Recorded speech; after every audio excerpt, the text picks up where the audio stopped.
Okay, so this video is about section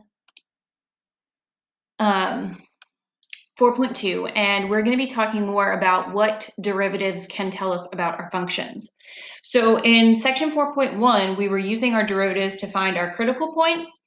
And now what we're going to do is we're going to use both the first and the second derivative to discuss our behavior of the functions. So the first thing that we're going to talk about is we're going to talk about increasing and decreasing. So if you notice from this first picture here, as my x is increasing in value, the function is also increasing in value. And the opposite of that is decreasing. So this is when my x is increasing in value, but my function is decreasing in value, okay? We also can look at the slopes of our tangent lines, okay? So in the increasing, the slopes of the tangent lines are positive, whereas decreasing, the slope of your tangent lines are negative. So we're going to actually use the derivative to help us determine increasing and decreasing. Okay, so let's get another definition here. So in this definition, it tells us that we can test to see on which intervals our function is increasing or decreasing by taking the derivative. And then if the derivative is greater than 0, okay, then it's going to be increasing on that interval. And if it is less than 0, it's going to be decreasing on that interval. Okay, so let's just do a little example. And so for this next example, we are going to sketch a possible graph given the following characteristics. Okay, so the first thing that they're telling me is that this function is continuous, okay? So from negative infinity to positive infinity, it keeps going. Now we have certain conditions that we need to meet. Here they are listed. So the derivative is greater than 0 on the following 3 intervals. The derivative is less than 0 on the interval between 0 and 4. It's undefined at 0, and the value at 4 and the value at 6 of the derivative equals 0. Okay, so there's a couple of things that this draws my attention to. So for this first part up here, since the derivative is greater than 0, I know that on these intervals, I need to be increasing. For the interval between 0 and 4, since my derivative is less than 0, I need to be decreasing. When we have an undefined happen, that means I'm going to have a corner or a cusp.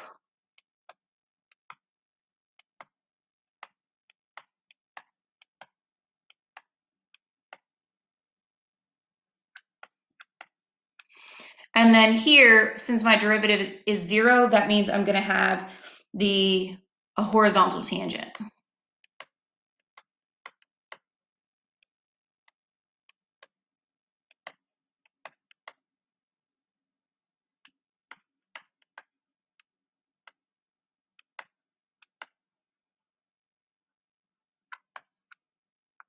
Okay. All right. So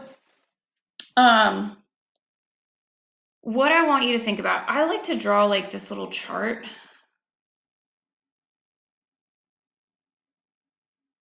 To kind of break up my graph into sections. And so I've got between negative infinity and 0. And then the next thing that I care about is 4 and then 6. This kind of helps my brain a little bit. Let's see if I can change colors. No, not that one. I want to see the tools, and I don't remember where they are. Not this. Not that. Nope, not that.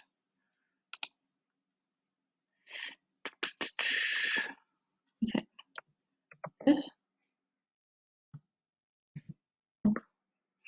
Can't remember where it is. Oh, what was that? Nope. Oh, hey, wait, here it is. Okay, good. Oh, and okay, all right, it's back. All right, so the boop. All right, so the first interval that I have is negative infinity to 0. And we know that the derivative is greater than 0. So since the derivative is greater than 0, I'm going to be increasing. Okay. And then at 0, since it was undefined, that's going to be my corner or my cusp.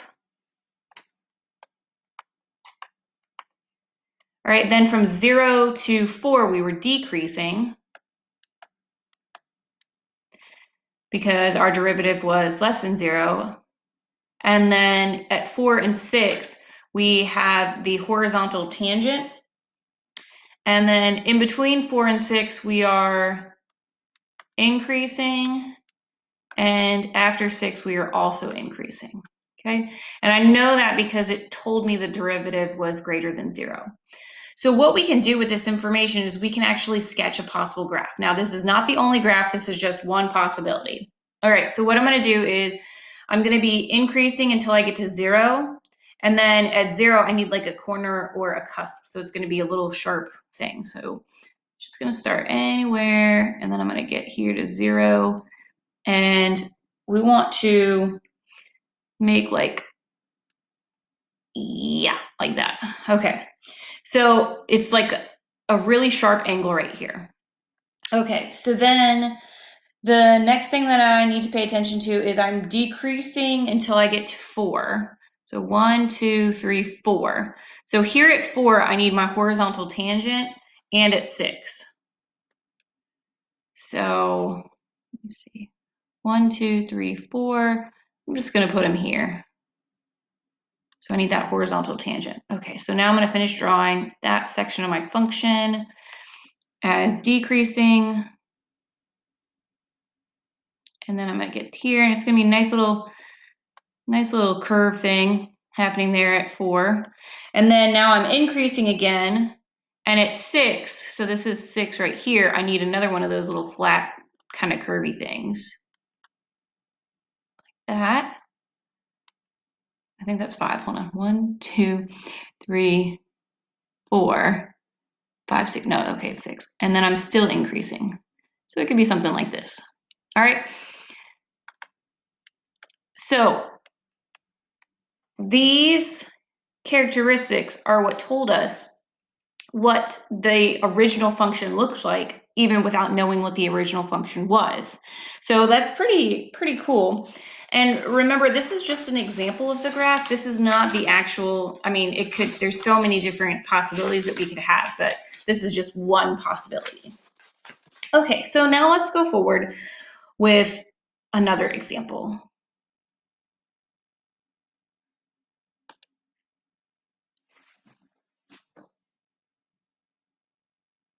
Okay. So for this example, we're going to find where our intervals of the function f of x are increasing and decreasing. So the very first thing that we're going to do is we're going to take the derivative.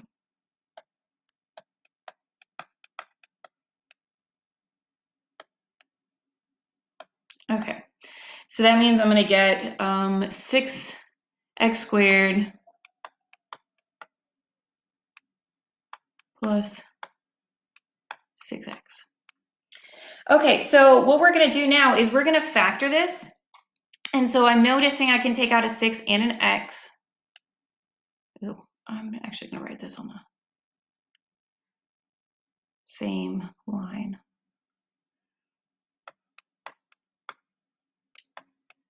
So once I factor out a 6x, I'm going to be left with an x plus 1. Now, what I'm going to do with each of those is I'm going to set them equal to 0. So I'm going to say 6x equals 0, and I'm going to say x plus 1 equals 0. So that's giving me two things. It's giving me that x is 0, and x is equal to -1. Okay, So what this is telling me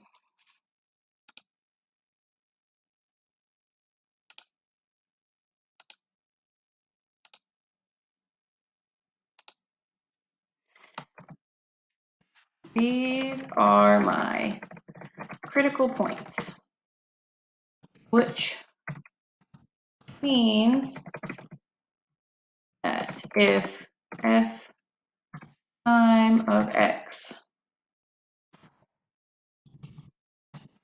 changes signs, it does so at these points and nowhere else. Okay. So I now essentially have three intervals. I have from negative infinity to negative 1.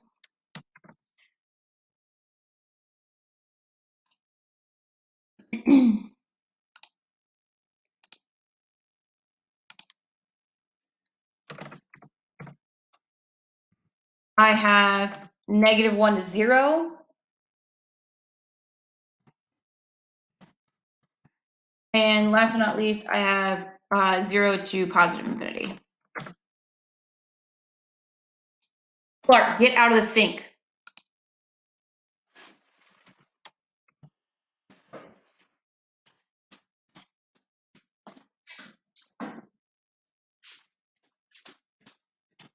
Sorry, my cat was trying to eat stuff out of the sink and then he gets sick. All right. Okay, so let's see. So what we're going to do to figure this out is we're going to use a test point. So I like to just pick a nice easy test point that's in between your intervals. So a nice easy number that we could pick for our first interval would be -2. So my test point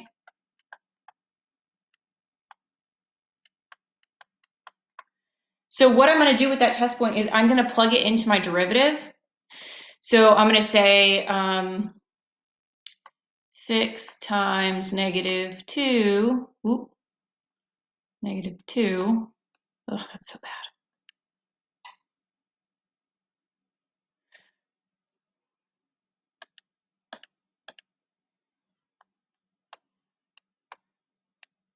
-2 squared plus 6 times -2.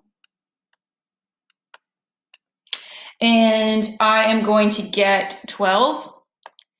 And 12 is bigger than 0. So since 12 is greater than 0, that is telling me that this is increasing.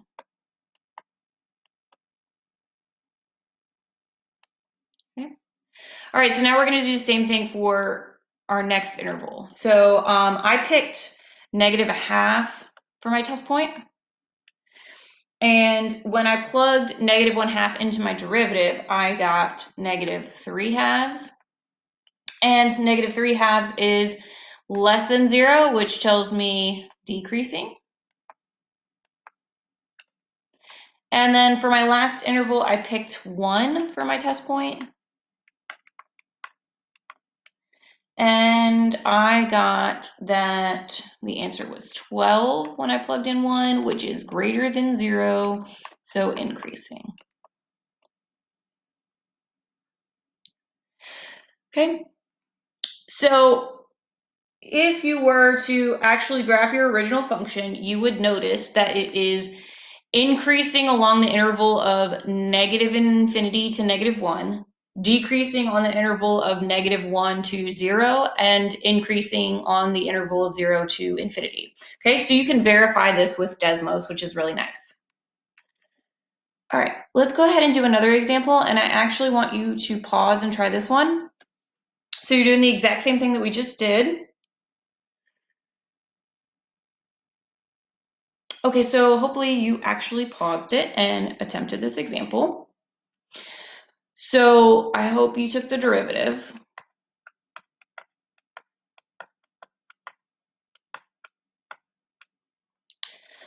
All right, so then I set that equal to 0, which gave me x equals 0 for a critical point. Okay, so then I'm going to pick two test points. 1 to the left of 0 and 1 to the right of 0. So I'm going to do -1, and I'm going to do +1. All right, so when I plugged in -1, I got -2, which is telling me that my derivative value is less than 0, and if it's less than 0, I'm going to be decreasing. And then when I plugged in 1, I got a positive value, which means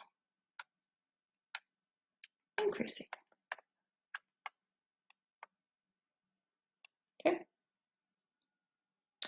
Okay, so now how this relates to the last section that we were talking about.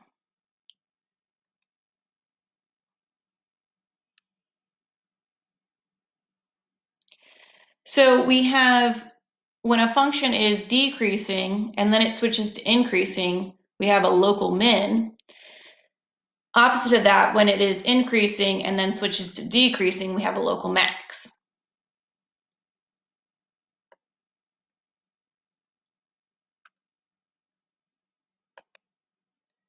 All right, so this nice little picture kind of shows you everything that you could possibly see happen. Your absolute min, remember, is the lowest possible point on the graph. If we have a tangent line of 0, that means your slope of your derivative is going to be 0.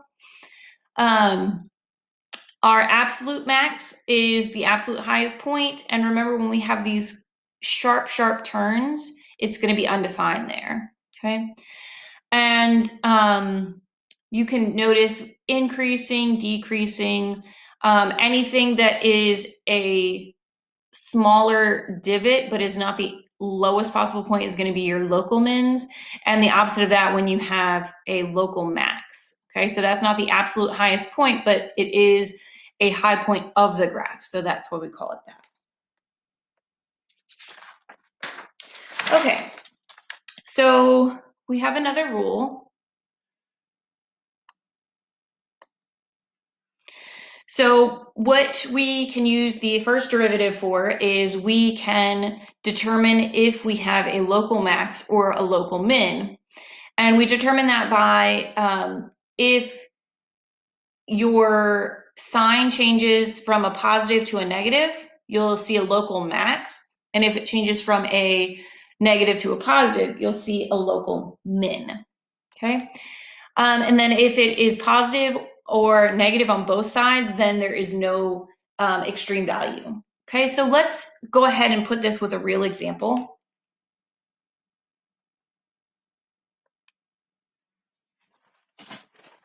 Okay, so we want to find any of the intervals where we have increasing and decreasing, and we want to identify any of the local extrema.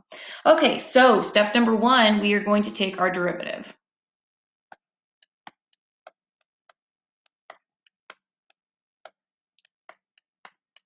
Okay, so we're going to get 12x to the third minus 12x squared minus 12x.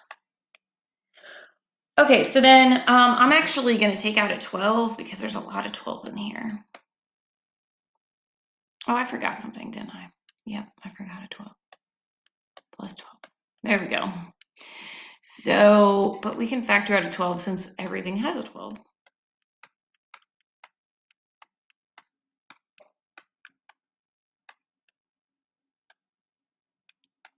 Okay, so now what we're going to do is we need to factor this, and I don't know if you remember this, but we're going to factor by grouping. So when you're factoring by grouping, essentially you're going to take, oh, I wanted to change colors.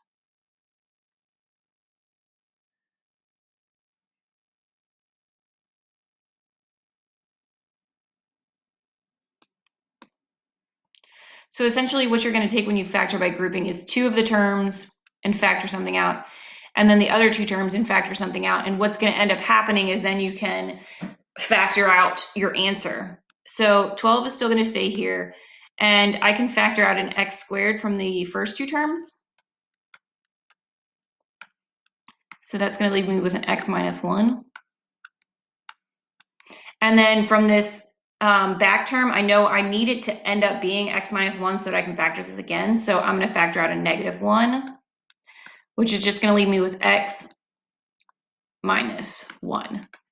Okay, so then what I'm going to factor out now is my x minus 1. So I'm going to end up with 12 x squared minus 1 multiplied by x minus 1. So essentially what I did was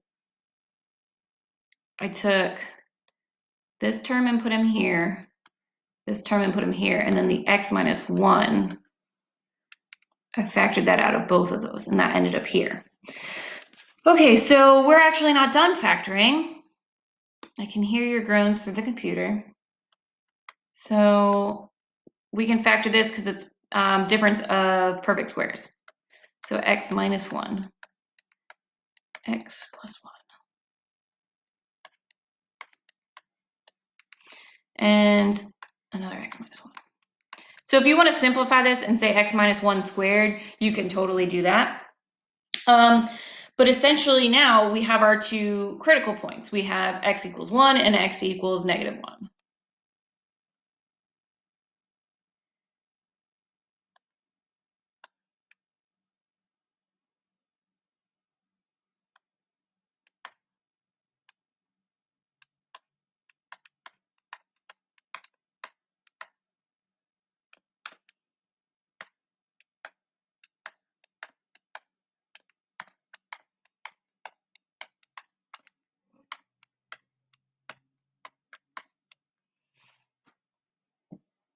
Okay, so what we're going to do is we are going to have essentially 3 test points now.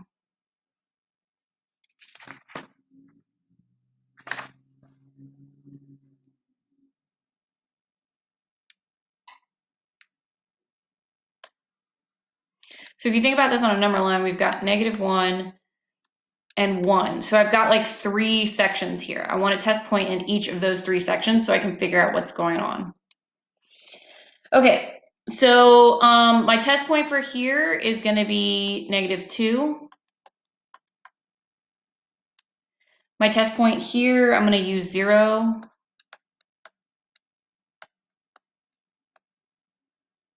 And then here, I'm going to use my test point as 2.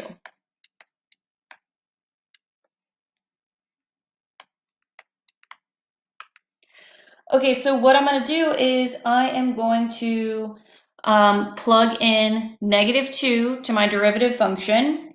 And if I do that, I get negative 108. So since I got a negative for my answer, that means my derivative is less than 0, which tells me that I am decreasing on this interval. So I'm decreasing from negative infinity to negative 1. All right, at 0, I get 12 when I plug this into my derivative, which tells me since that's greater than 0, I'm increasing. So I'm increasing on the interval of negative 1 to 1. And then last but not least, when I plug in 2, I get 36. And that means my derivative value is greater than 0. So again, I'm increasing. So I'm increasing on the interval of 1, 2. Okay, so now let's think about this. Notice here, I was decreasing and then I was increasing. So if I'm decreasing, that means I'm going down, and then I'm increasing, that means I have a local min. So since we have this sign change from a negative to a positive, we have a local min.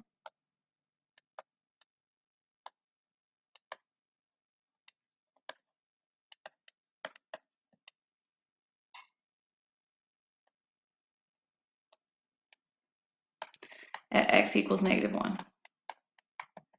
Okay, so since I have a local min at x equals negative 1, what we can do is plug in negative 1 to my original function and figure out the y-coordinate that corresponds with negative 1. And if we do that, we will get negative 10. So that means there's a local min at -1 and -10. Now here, since I was increasing and increasing, that is not going to give me a local max. That just means it was going up and it's still going up on the right side of +1 and the left side of +1.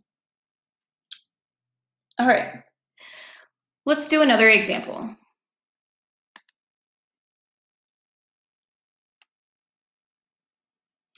So for this next example, you have two choices. You can do the product rule, or since this is just a single x term, I can actually just distribute it. And so that's what I'm going to do, because that's going to be a little bit easier for me to work with than actually doing the product rule. Okay, so when I multiply that in, I'm going to get my function to be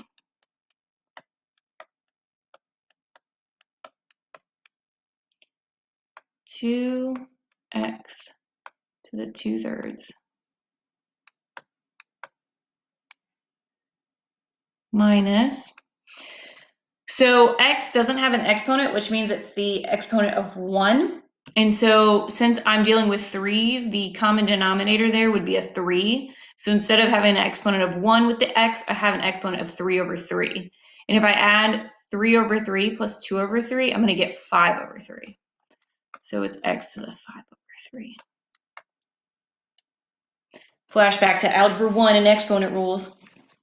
Okay, so now that's going to be a little bit easier for me to take the derivative of.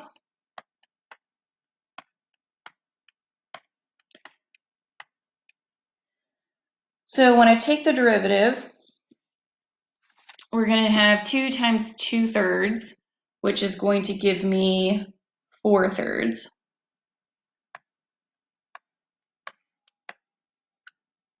X to the -1/3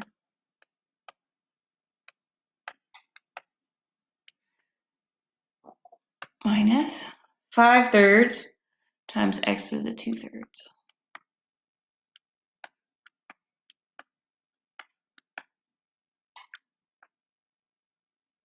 Okay, I'm going to clean this up a little bit because this is kind of messy.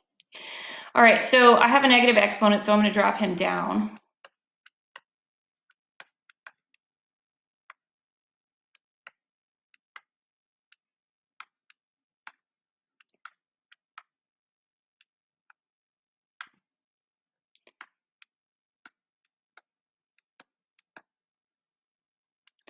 Okay, so now you're probably noticing that my denominators are very similar. I just have to multiply the right fraction by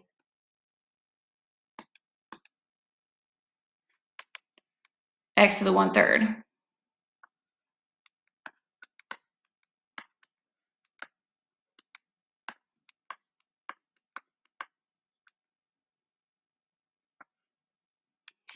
So when I do that, this here, 2/3 and 1/3, 2/3 plus 1/3 is going to be 3/3, and that's just going to give me an exponent of 1. So the simplified derivative is going to be 4 minus 5x all divided by 3x to the 1/3.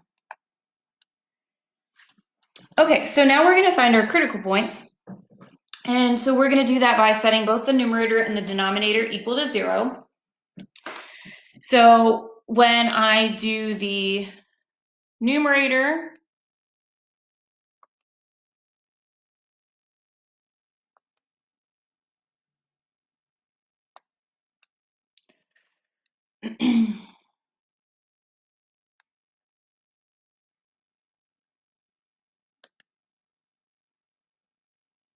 oh, I did not realize I was writing. Okay. All right, so critical points. Okay, come on, pen.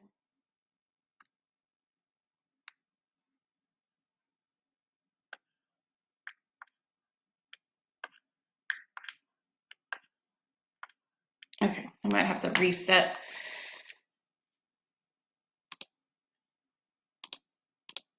I might have to reset my pen. All right, so my critical points.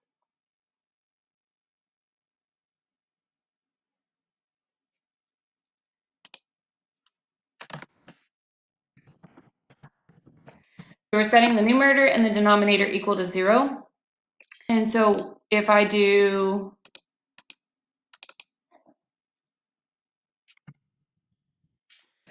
four minus 5x equals 0, I'll end up with x equals 4/5.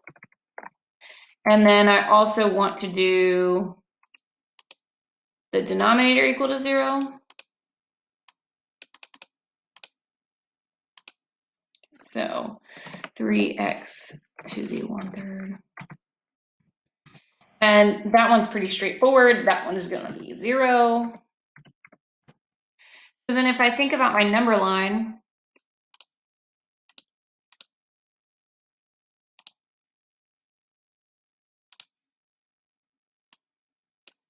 essentially I've got 3 sections again. I have 0 and then 4/5. Okay, so I'm going to pick a test point here. So below 0, I'm going to use -1 for my test point. Between 0 and 4/5, I'm going to use 1/2 for my test point. And after 4/5, I'm going to use 1 for my test point. Okay, so there are my 3 test points: -1, 1/2, and 1. So I'm going to plug them into my derivative. And I'm going to notice that when I plug in -1, I get a negative, which means I am decreasing.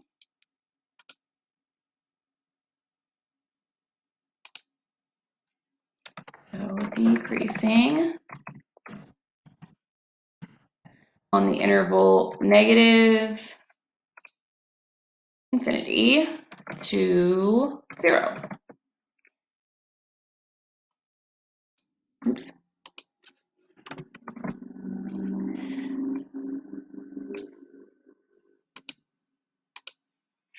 Then I'm going to plug in 1/2. And when I plug in 1/2, I'm going to end up with a positive. And if I have a positive, that means I'm going to be increasing between 0 and 4/5. And then I'm going to plug in 1. And when I plug in 1, I'm going to get a negative. And when I get my negative, that means I'm going to be decreasing. So between 4/5 and positive infinity.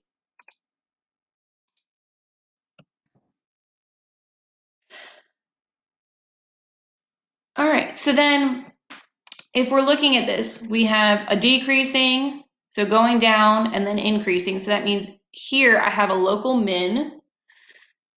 So I have a local min.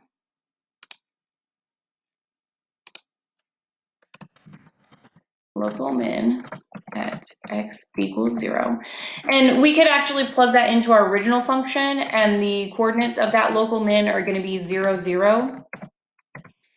And then here, notice I was increasing and then decreasing. So that means I have a local max. Oops.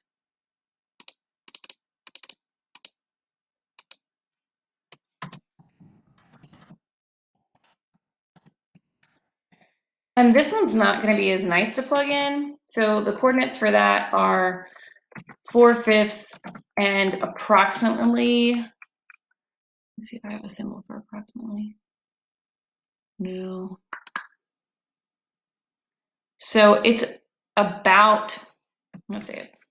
Oops. Prox. Oh, okay, get out of there.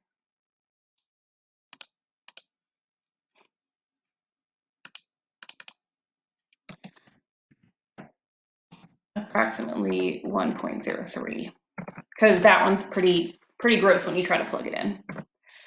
Okay. Okay, so this next example is going to use trig. And One of the things that I want to point out to you is when you see this squared, that essentially means that I've got 2 cosine x's multiplied together, okay? So I like to, when I see that, rewrite this as f of x equals cosine x times cosine x, okay? So that is a clue in my brain that I'm gonna need to do the product rule for this. I'm not just gonna take the derivative willy-nilly. So remember, the derivative of cosine is negative sine. So essentially,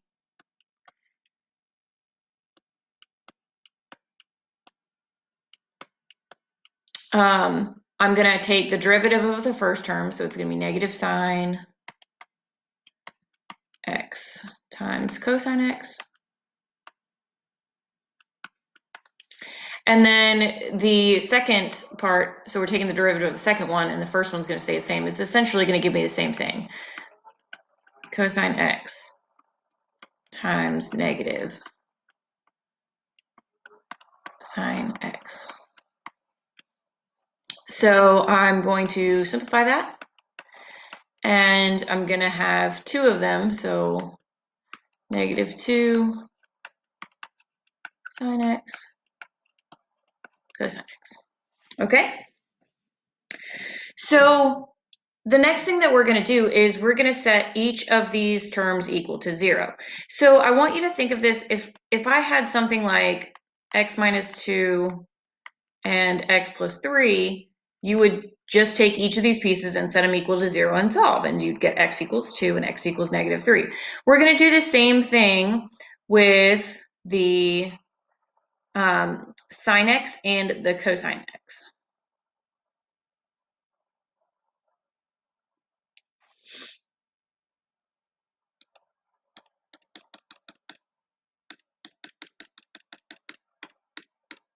Okay, so, too far. Okay.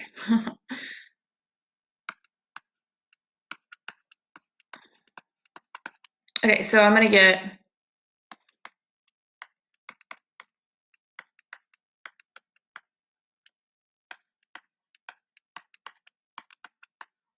those 2 terms. Okay, so for the sine x part, essentially I would need to divide by negative 2, but 0 divided by negative 2 is just going to give me 0. Okay, so now I want to think about all the places where sine is equal to 0. So you could think back to your unit circle days in pre-calc. So if I'm looking at the interval that they gave me, it's negative pi to positive pi. So if you think about your unit circle like this,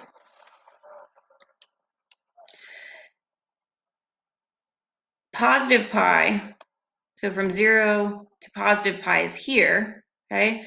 And then the negative pi portion is the other half of the unit circle, but notice this time you're spinning around clockwise, whereas this is counterclockwise, okay? So that is going to be, it's going to make it different with how I name my angles. Like, so for instance, if I'm talking about this here, I'm not going to say that it's 3 pi over 2. I'm going to say that it's negative pi over 2, okay? So the orientation is going to matter. All right, so if you're looking at your unit circle, where is sine equal to 0 on the interval of negative pi to pi? And the answer is at negative pi, at 0, and at pi. And where is cosine 0? Cosine is going to be 0 at pi over 2 and negative pi over 2. Okay, so now that we have that, essentially what I'm going to do is I'm going to make my number line like I did before and kind of put all these points in order. So The smallest one here is negative pi, and then we have negative pi over 2, and then next comes 0, pi over 2, and pi.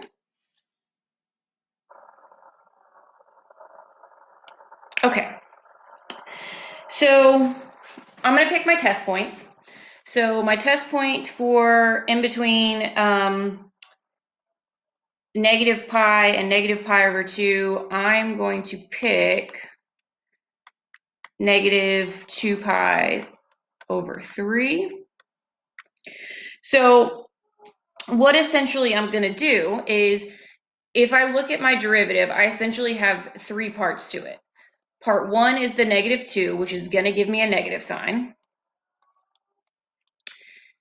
Part 2 is sine x. So I'm going to plug in negative 2 pi over 3 into sine. And if I do that, I'm going to get a negative.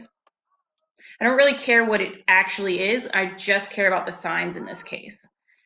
And then my third part, I'm going to plug in negative 2 pi over 3 to cosine of x. And if I do that, guess what I'm going to get? I'm going to get a negative. Now, it doesn't always happen that they're all negative. You actually have to type this into your calculator or use your unit circle to get these answers. But if I do a negative times a negative times a negative, my entire function is going to end up being negative, which means this is decreasing. Okay, so then I'm going to repeat the same thing for each section. So my test point that I'm going to do here, and it doesn't matter what test point you pick as long as it is in between negative pi over 2, which is here on your unit circle, and 0 here. So you're picking something from essentially quadrant 4 if you're thinking about it like quadrants. So my test point, I'm picking negative pi over 4. All right, so I still have the negative from the negative 2. Negative pi over 4, the sign of that is going to be, oh, I lost my unit circle.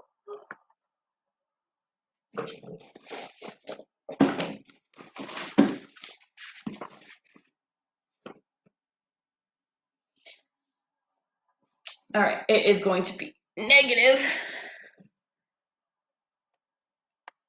And then the cosine is positive. So in this case, 2 negatives multiplied together is going to give me a positive, and then a positive multiplied by a positive is going to be positive. So this is increasing. Okay. Next, the next test point that I picked was positive pi over 4.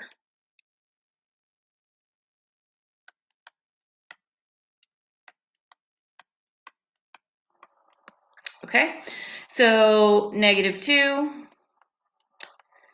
the sine value of pi over 4 is going to be positive, and the cosine value is also positive. So a negative times a positive is going to give me a negative, so this is decreasing. And then finally, the last one. For my test point, I picked 2 pi over 3.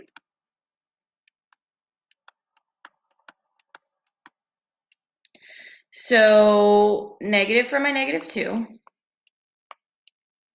And then 2 pi over 3, the sine value is positive, and cosine is negative. Okay, so essentially that will give me a negative times a positive is a negative times a negative makes me a positive. Yay! So that one is increasing. Okay, so now let's kind of summarize all of this. So notice I'm going from decreasing to increasing. So if it's decreasing and then increasing, that's going to give me a local min. Increasing, then decreasing, that's going to give me a local max. Decreasing, then increasing, that's going to give me a local min. So I'm going to write all of that out as in a sentence.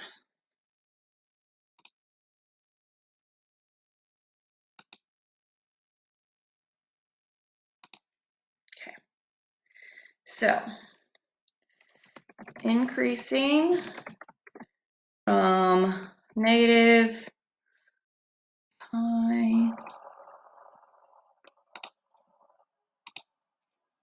over 2 to 0, and pi over 2 pi. It's decreasing from negative pi. And now notice I'm not including the infinities in this because my interval is only from negative pi to positive pi. Negative pi over 2 and 0 pi over 2. So the next thing we have to talk about is our local maxes and local mins. Okay, so when you have a function that is decreasing and then increasing, that's going to be a local min. So in this case,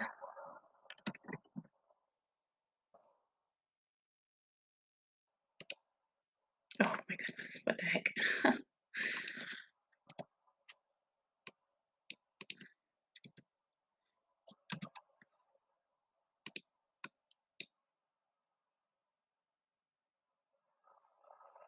All right, here we go. We need to get down. There we go. Okay, so local, oh, are you serious? All right, local min is going to happen at negative pi over 2 because it's decreasing and then increasing, and also positive pi over 2. So x equals negative pi over 2 and pi over 2. And then we're going to have a local max when we're going from increasing then to decreasing. So that's going to happen at 0.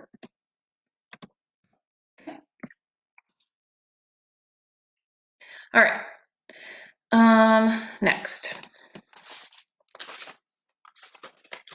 Okay. So this next theorem is talking about how if we have a continuous function on some interval and it has only one local extrema, if it's a local max, then it's going to be the absolute max. And if it's a local min, then it's going to be the absolute min. And so this is pretty much just saying, because I only have one of them, if it's the local, then it has to be the absolute as well. Okay, so let's put this with an example. So the first thing that we're going to do is we're going to take the derivative. Oh, it would help if I'm on the pen. Oh, look at how fancy that f is. Okay, so let's see. Derivative is going to be 1/4 times 4 x to the third minus 3x squared plus 3x minus 9. Fantastic. All right. So we're going to factor this, and we're going to factor by grouping again. So I'm noticing from the first two terms, I can take out an x squared, which would leave me with x minus 3. And if I take out a 3, I'm going to be left with x minus 3 as well. So then I'm going to put this together. X squared plus 3 is one of my factors, and x minus 3. Okay, so I'm going to set each of those equal to 0 now. And what you're going to notice is this is going to not work. So x squared plus 3, this is not going to work. And why is this not going to work? Because I'm going to end up trying to take the square root of the negative, which that's going to give me imaginary. So we're not dealing with that. No. So, but this one does work. It's going to give me x equals 3. Okay, so what this is telling me is I need to do my test point again. And we're going to pick a number on the left of 3 and the right of 3. So I'm going to pick 2.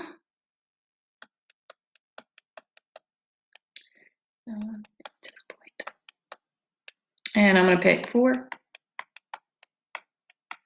Okay, so when I plug this into my derivative, when I plug in 2, I'm going to get -7. So since it's negative, I know that it's going to be decreasing. And when I plug in 4, I'm getting a positive 19. And so since it's positive, I know that it's increasing. Okay, so summarizing sentence here. We are decreasing and then increasing, so this is going to be a local min.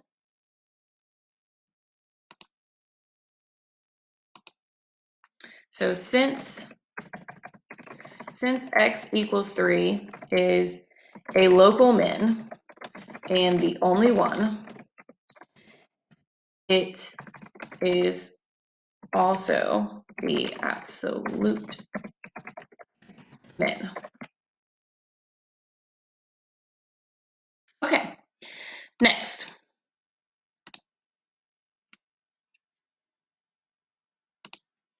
All right, verify that the following function satisfies the theorem 4.5 on their domains, then find the location and the value of the absolute extrema guaranteed by the theorem. Okay, so the first thing that I'm going to do is I am going to switch this guy to say 4x plus x to the -1/2. Okay, so I turned my radical into a rational exponent, so that's going to be 1/2, and it was at the denominator, so I'm going to bring him up in the numerator. Okay, now when we're dealing with our domain, just a side note, the domain of this has to be greater than 0. And why does it have to be greater than 0? All right, hopefully you're telling me because this square root of x is in the denominator and we know we can't divide by 0 and we don't want to deal with our imaginary numbers, okay? So why no negatives or 0 under the radical in the denominator. Okay.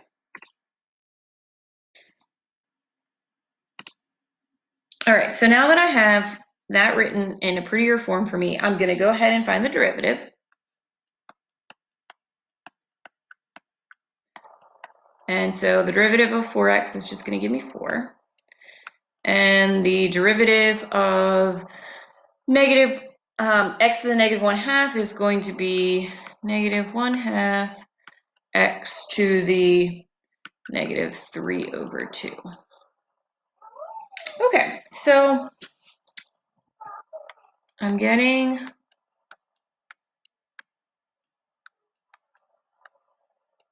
that when I simplify. And now just to make my life a little bit easier, I'm going to get some like denominators here. So essentially this 4 is over 1, so I would need to multiply it by 2x to the 3/2.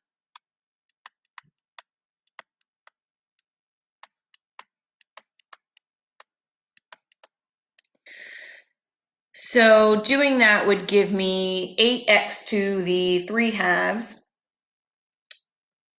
So 8x to the 3/2 minus 1, all divided by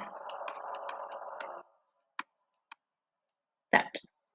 All right, so let's figure out my value here. So I need to look at both the numerator and the denominator. I'm going to set each of them equal to 0. Now, you probably are asking, like, wait a minute.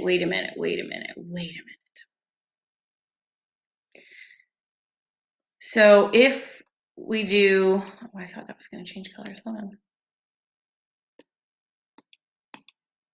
Okay. So numerator, we're going to do that equal to 0. But can I do this? Can I set this equal to 0?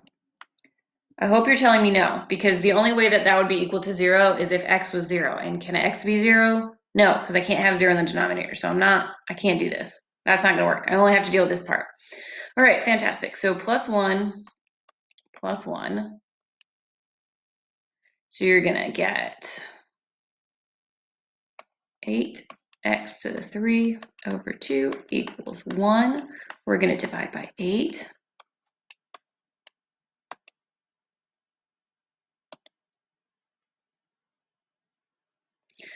So x to the 3 halves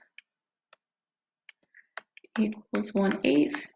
And then essentially what I'm going to do to get rid of my exponent is I'm going to raise this to the 2/3, because then that would just give me x to the first power. And I'm going to raise this to the 2/3 as well.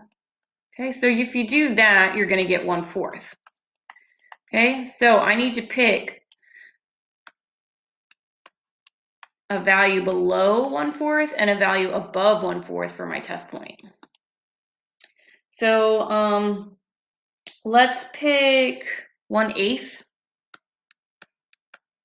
and 1. All right, so when I plug in 1/8 to that, I'm going to get a negative answer, which means this is decreasing.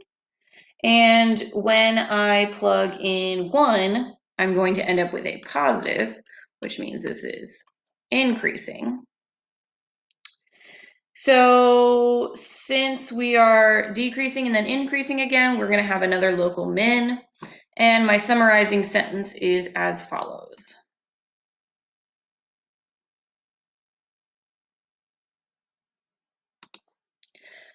Since x equals 1/4 is a local min and the only one, it is also an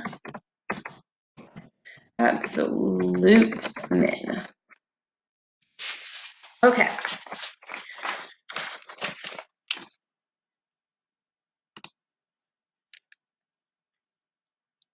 All right, the next thing that we're going to talk about is concavity. So concave up means it's going to look like a swoop like this, where it's kind of like opening upwards. And concave down is when it's going to look like this. So it's opening down like this. So how we can tell that we have concavity is when the derivative is increasing as x is increasing, or if the derivative is decreasing as x is increasing, then it's going to be concave down.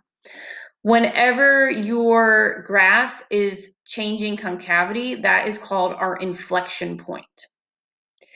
Okay, so let's look at a few pictures to kind of more cement this in our brain. Okay, so the rule is you're testing these. You're going to take the second derivative, and if the second derivative is greater than 0, meaning a positive, it's going to be concave up. And if the second derivative is less than 0, it's going to be concave down. We're going to notice that the derivative is going to change sign. So it's going to either go from a positive to a negative or a negative to a positive. And if it does that, then that's going to be our inflection point. Okay, so if you notice here, we're starting with concave down, then the derivative equals 0, so that's my inflection point, and then it switches to concave up. And then here, we had concave up, it's still concave up. If it's doing the same thing, it's not switching from concave up to down or down to up, then that's not going to be an inflection point. All right, something else I need to draw your attention to.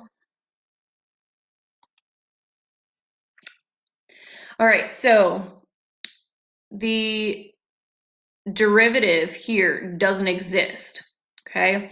And it doesn't exist because the tangent line would be vertical, and that's no bueno. This derivative also does not exist, okay? So that's like our sharp points. We don't like them. So it is an inflection point here because I'm still changing my concave up to concave down. But here it's concave down and concave down. So this is not considered an inflection point here. Okay, so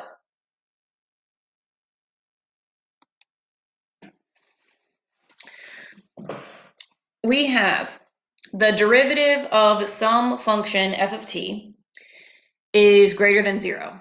All right, so what does that tell me? We've just been working with this a lot, that it's increasing. The second derivative of my function f of t is also greater than 0. So what does that tell me? That tells me concave up. So it wants us to sketch a graph of what this could possibly look like, okay? So let's make my coordinate plane. All right, so it's increasing and it's concave up. Probably would help if I wrote concave up, right? Not just concave.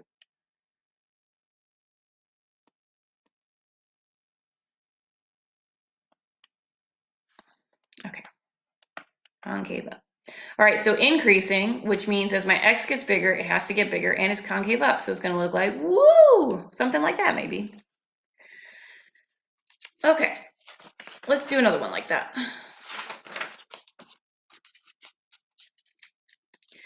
All right, so this time, my function g of t is greater than 0, the first derivative, which means, hey, we're still increasing. But now my second derivative is less than 0, which means this is going to be concave down.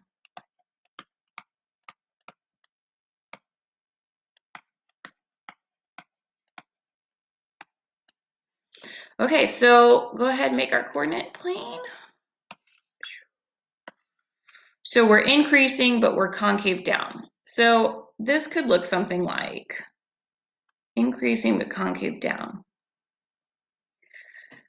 It kind of reminds me of like, you know, the yoga stretch. It's like the cat to the cow. That's kind of like what concave up and concave down remind me of. So the cow would be concave up and the cat would be concave down. All right, so let's put this all together.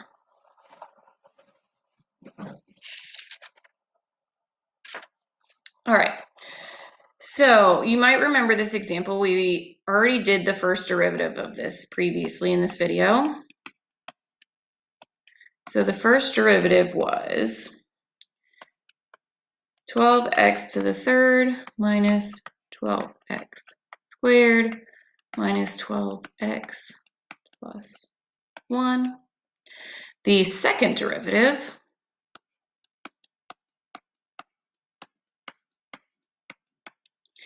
is 36x squared minus 24x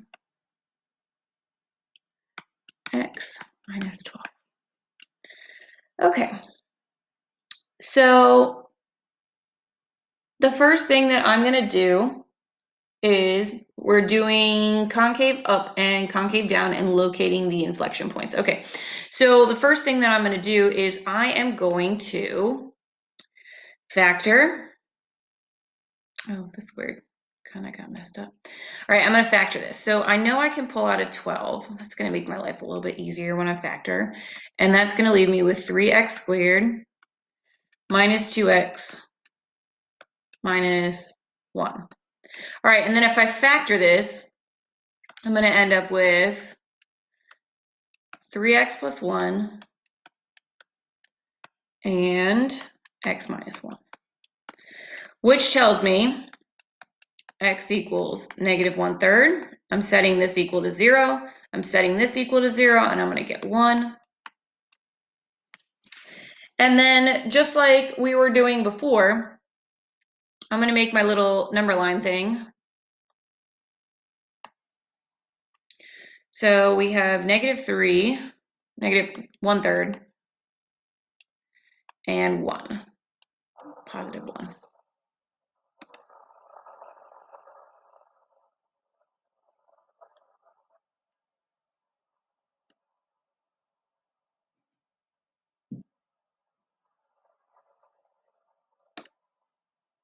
Okay, +1.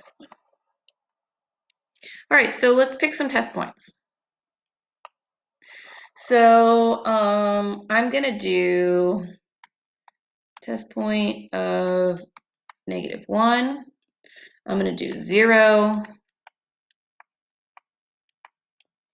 I'm going to do 2.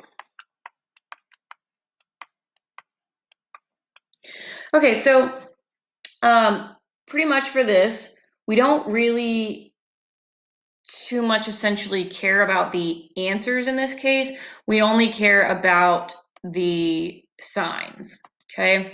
So if I think of this as like section 1, 2, and 3, so the 12 is going to be positive, so I really don't need to worry about that. I only need to worry about sections 2 and sections 3.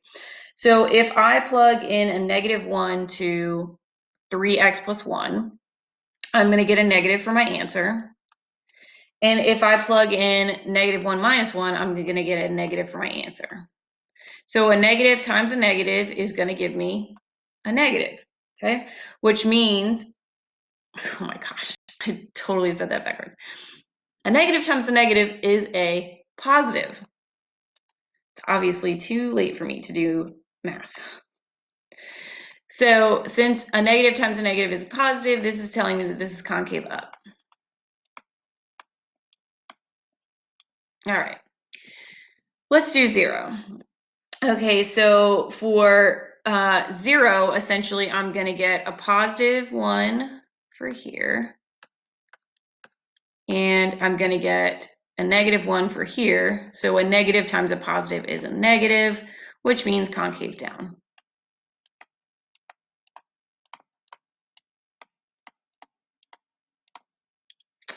All right, now let's try 2.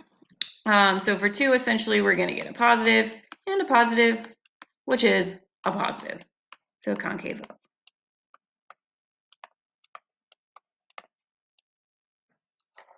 All right, so our inflection points are at -1/3 and 1.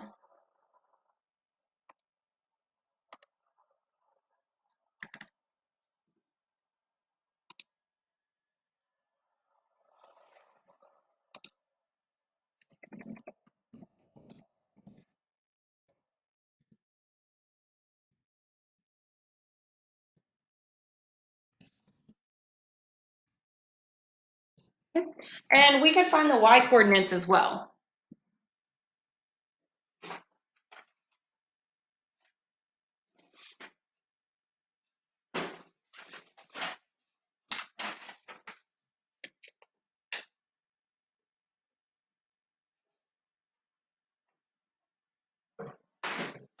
So to find the y coordinates, you simply would need to plug in your x's to your original equation to get the actual coordinates.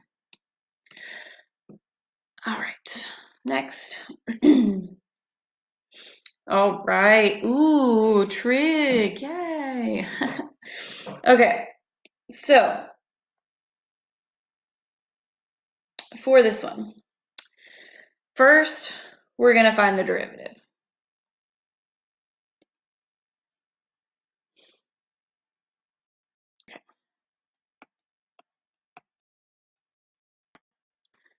So essentially for this, I'm going to end up needing to do the chain rule here. So I would say that u is 2t and the derivative of u is 2. So then I'd have cosine of u, and the derivative of cosine is negative sine. So my final answer would be negative sine 2t times 2. So I could stick that in front. So it'd be negative 2 sine 2t. Okay. So the derivative of 2 is just going to be 0, so I don't really care about that. And then here we have this. All right, and then we need the second derivative, so essentially I'd have to do the chain rule again.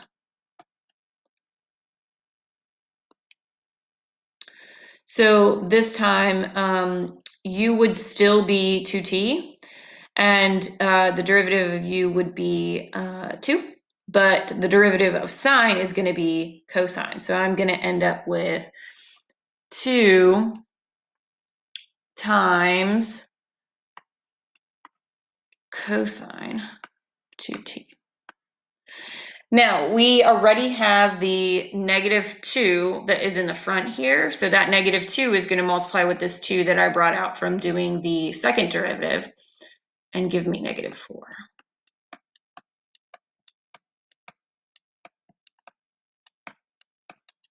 Okay. So the fun part. All right, so this is going to be a major throwback to pre-calc. So essentially, we're going to set this equal to 0. So 4 cosine 2t equals 0. You're going to divide by negative 4, but that's not going to matter because 0 divided by negative 4 is still going to be 0. So then you're going to get cosine of 2t equals 0. So you need to ask yourself, where is cosine of 2t equal to 0 on the interval of negative pi to pi? Okay, so what I want you to think about. So here I have my unit circle, and you know that essentially cosine is going to be 0 here and here.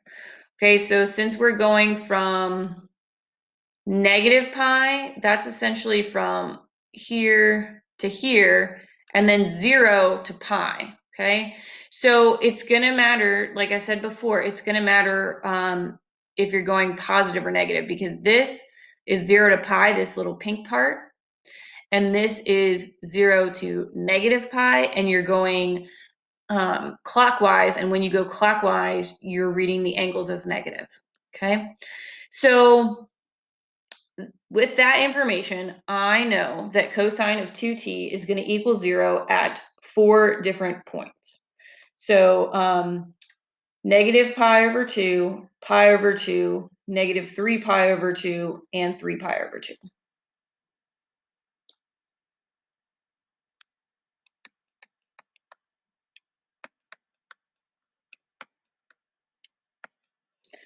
And this one is definitely going to be trickier because we're dealing with solving a trig equation inside the derivative.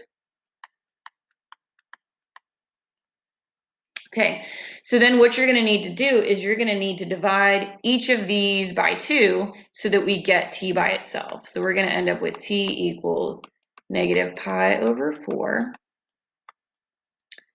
pi over 4, negative 3 pi over 4, and 3 pi over 4.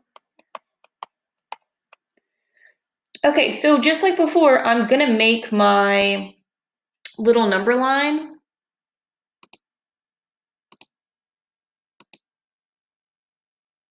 I'm going to give myself a little bit of room.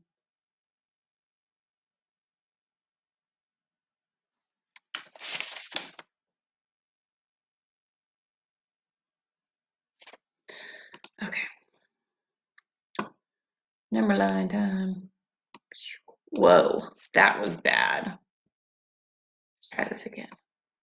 Okay, much better. Okay, so the end of my number line is going to be negative pi, And I know that because that was the interval that they gave me to start with. And then we need to like put these in order, okay? So the next smallest number is negative, or I guess technically it's next biggest. And then negative pi over 4.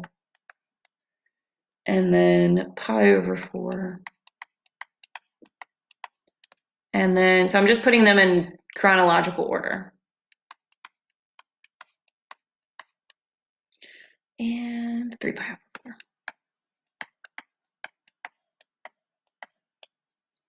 4. Okay, so we're gonna have to pick test points. So I'm picking something in between negative pi and negative 3 pi over 4. So I'm going to pick negative 5 pi over 6.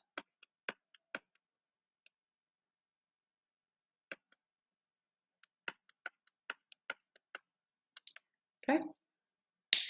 So I'm going to plug in negative 5 pi over 6 to the, I'm multiplying it by 2 and then sticking that into cosine, okay? So I'm have to do two things. So the first thing that I'm going to do is I'm going to multiply this by 2.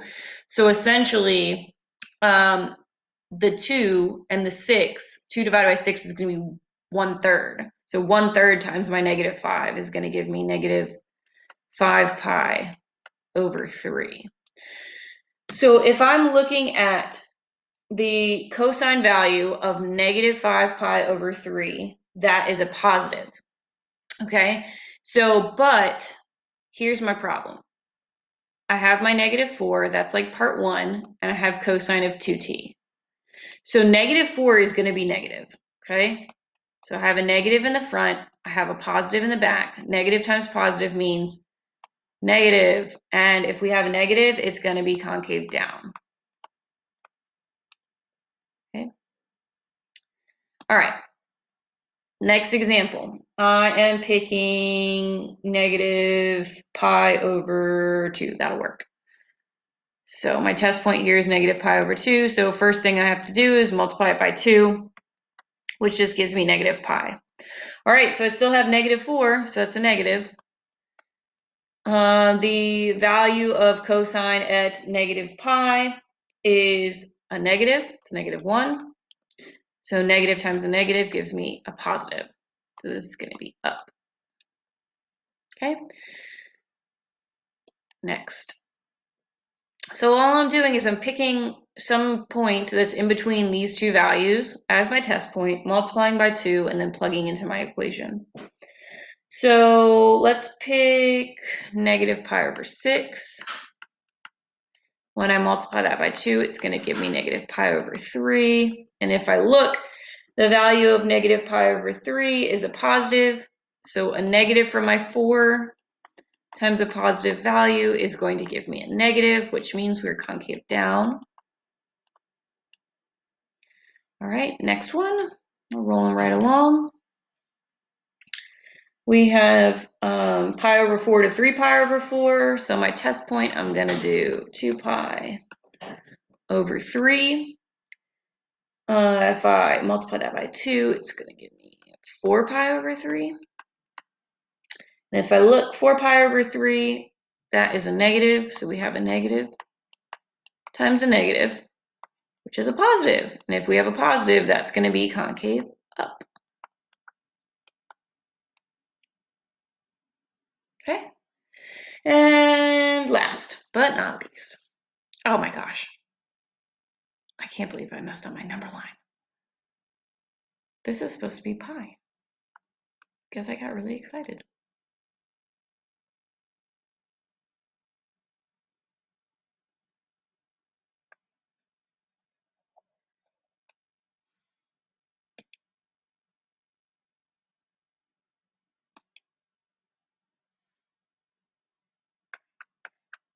All right, there we go.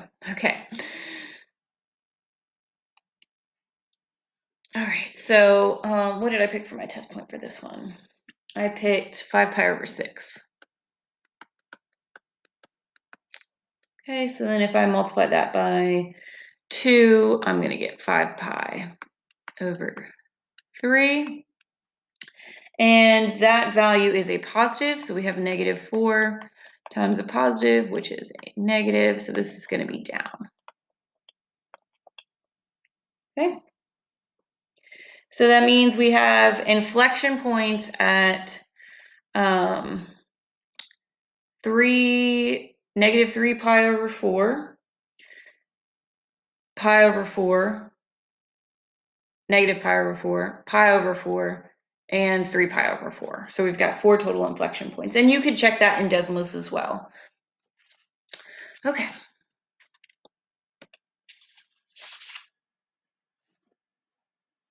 All right. So if your second derivative is greater than 0, we have a local min. And if it's less than 0, we have a local max. If your second derivative equals 0, the test is not conclusive. So we could have a local max, we could have a local min, or it could be neither. So here's a pretty nice example. Here we have a local min. The second derivative of this is going to be greater than 0. Here we have a local max. The second derivative of this is going to be less than 0. Okay, so let's go ahead and run it all together. So we have 3 more examples that we're going to do to kind of put all this in one giant step. Okay, so this example probably looks familiar because we dealt with this one before. So the derivative of the function is 12x to the third minus 12x squared minus 12x plus 12. Okay, we factored this earlier in the video. It was 12 times x minus 1. That was weird.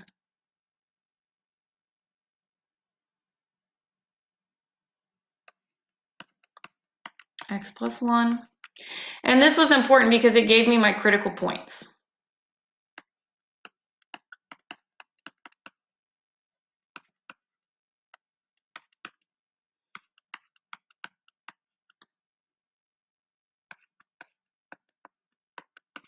Okay. All right, so then we're going to do our second derivative.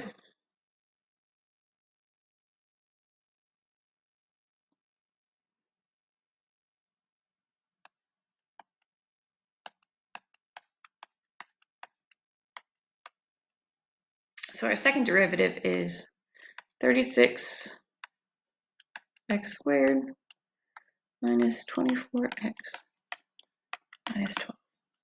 All right, so we already factored this one earlier as well.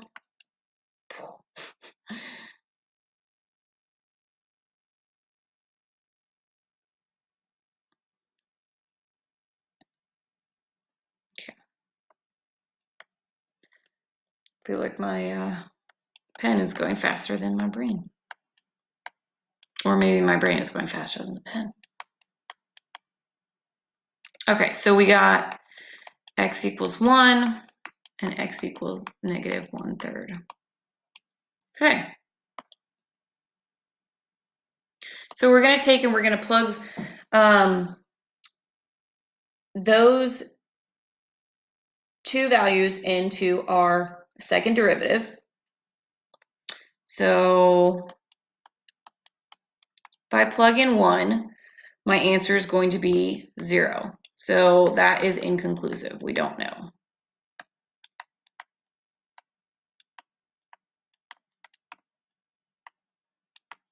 Okay. And if I plug in negative 1/3,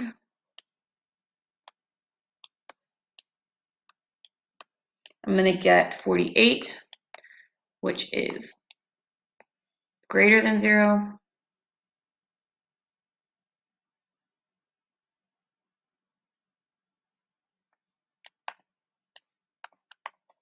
So we have a local min. Okay. Let's do another one.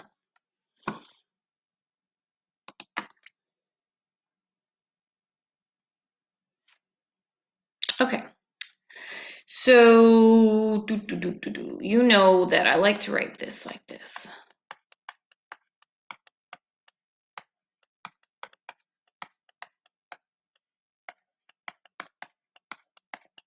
Okay, so that reminds me that when we do the derivative, we're doing the product rule.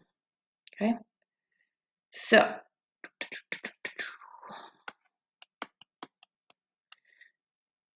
remember the derivative of sine is cosine. So we're getting sine x times cosine x. And the derivative of sine is cosine. So I'm getting essentially the same thing.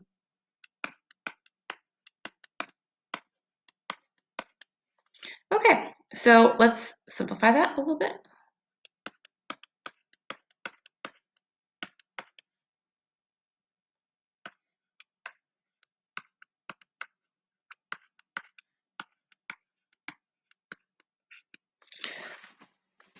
Okay, so I'm going to set each piece equal to 0. And this one is going to be a little bit different from the last one that we did like this because it didn't give us a range. It wants to find the local extrema. And since they didn't give us a range that we want to look at, we have to account for all of them. And because these functions are periodic, that means they are repeating. So if I'm trying to figure out where this 2 sine x equals 0, that happens at 0. And it's going to happen on the interval of 0 plus 2 pi k. Now, where am I getting 2 pi k from? I'm getting it from the fact that the 2 pi is an entire unit circle and k is just some random integer telling me how many times I'm spinning around. Okay. Cosine. So cosine is 0 at pi over 2. It's also 0 at 3 pi over 2. And again, to account for every possible solution, I'm going to add plus 2 pi k.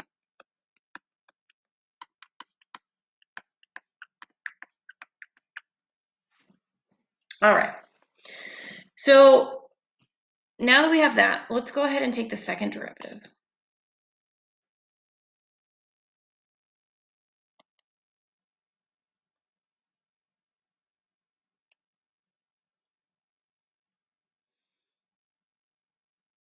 Okay.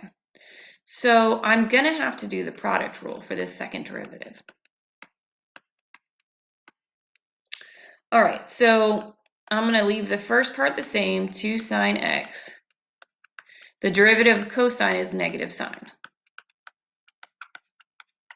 Plus, all right, the derivative of the sine x is going to be cosine, so 2 cosine x. And then cosine is going to stay the same.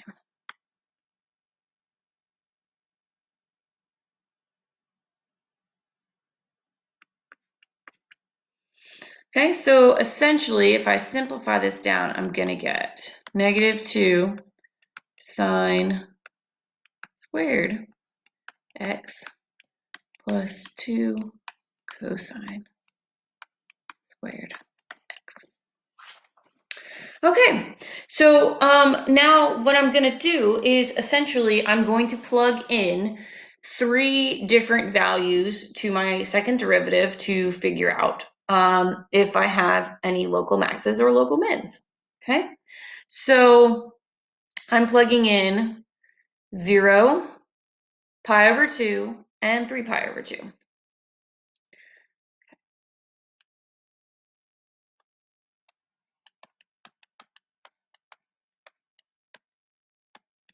All right, so f double prime 0. I'm going to plug in 2 sine squared times 0 plus 2 cosine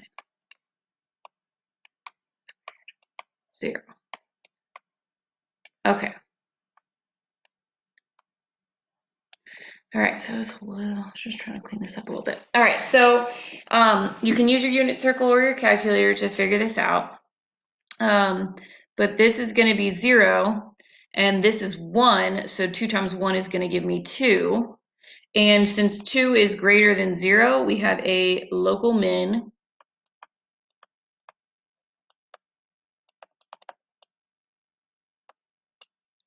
at x equals 0 plus 2 pi k.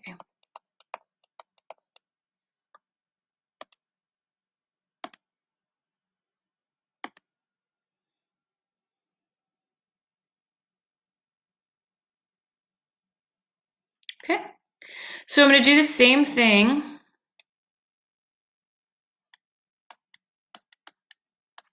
with pi over 2.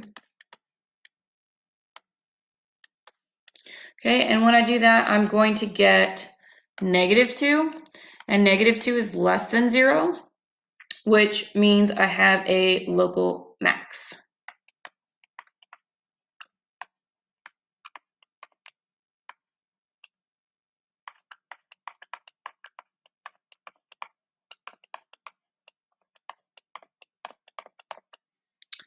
And then finally, the last one.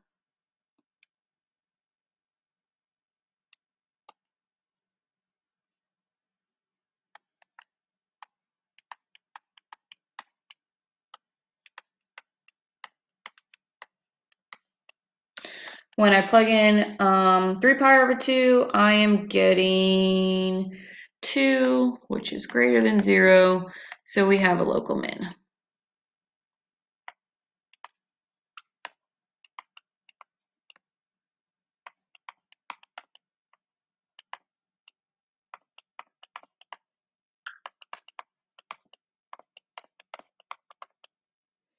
Okay, yay. All right, let's do one more.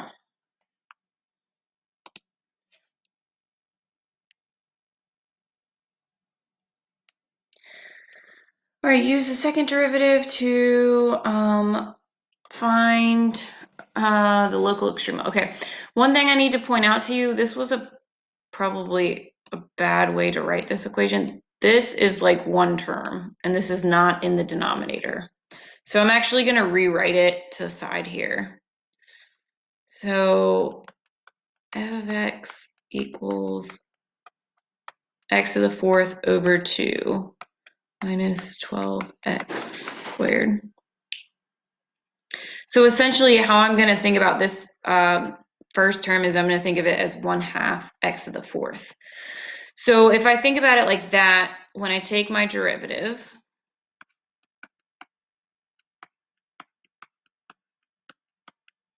I'm going to get 2x to the 3rd minus 24x. All right, and then I'm going to set this equal to 0 so I can find my critical points.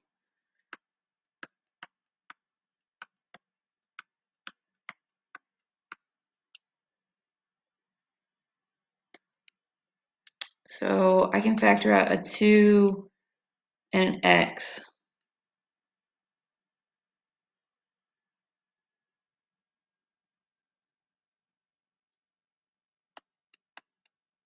So I'll end up with x squared minus 12.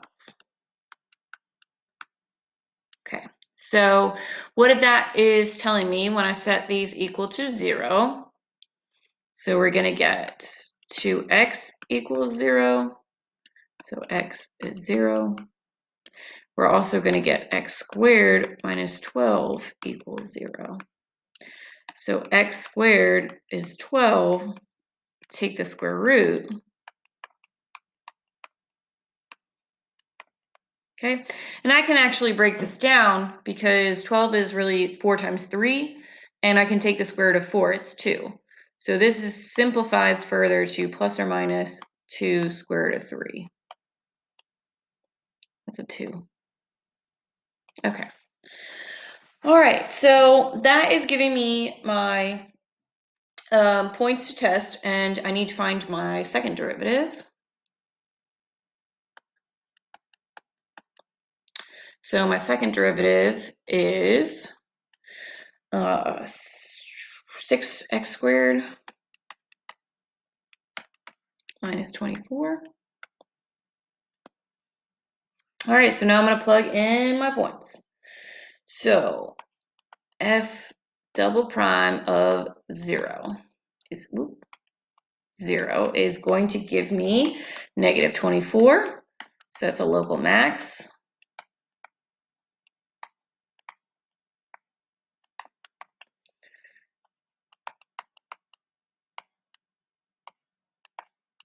Oh, why did I just write the exact same thing? Huh. So we're plugging in positive 2 square root of 3, and then we're going to plug in the negative as well.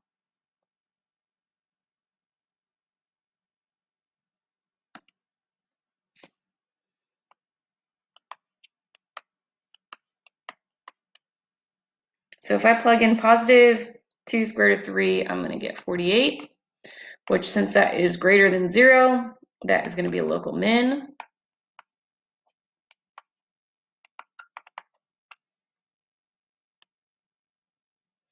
Now I got to do the same thing, but the opposite.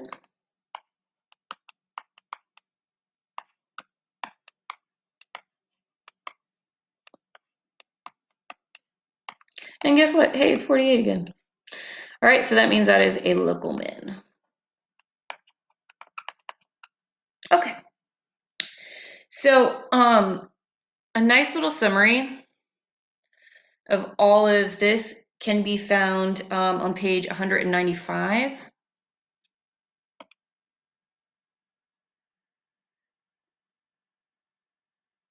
So here it is for you. It's just kind of putting everything all together. Okay.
So this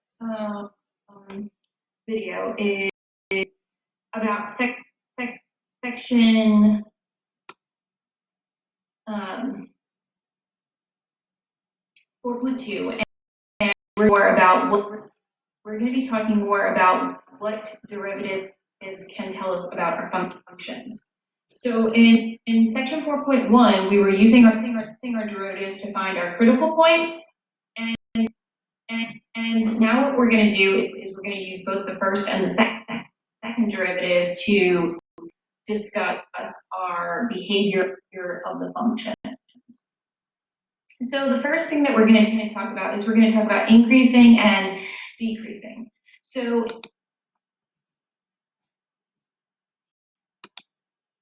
I'm almost done, Michael. Yeah.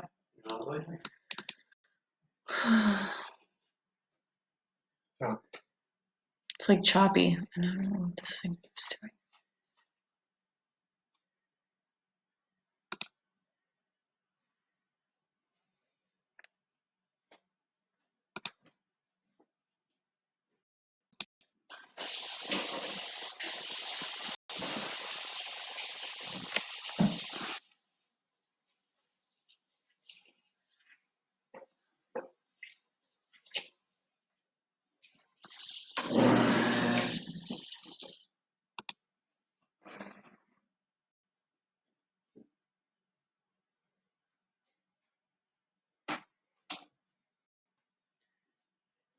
Okay.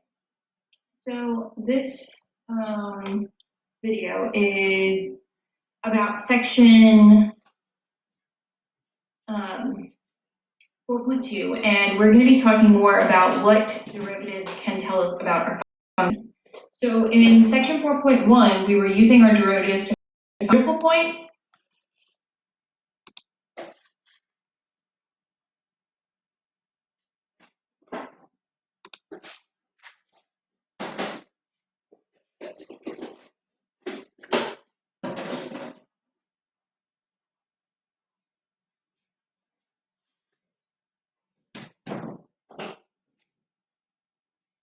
Okay. I'll do the rest in the morning.